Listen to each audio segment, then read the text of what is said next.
नुसतं चोरी झाली चोरी झाली चोरी झाली चोरी झाली हे बोंबलणं कशासाठी?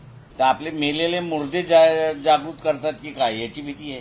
प्रकाश आंबेडकर राज ठाकरे आणि उद्धव ठाकरेवर का भडकले? दुबार मतदान, निवडणूक आयोगाविरोधात नुसतं चोरी झाली म्हणून कशाला बोंबलता? काय म्हणाले आंबेडकर? मेलेले मुर्दे उकरून काढतील म्हणून भीती वाटते. पाहूया सविस्तर काय म्हणाले आंबेडकर.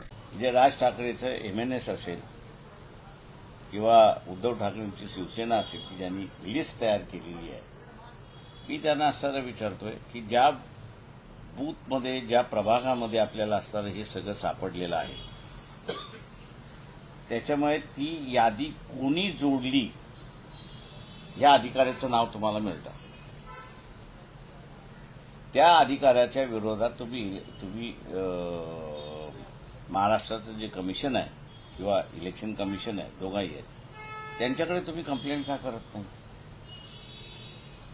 नुसतं चोरी झाली चोरी झाली चोरी झाली चोरी झाली हे बोंबलणं कशासाठी?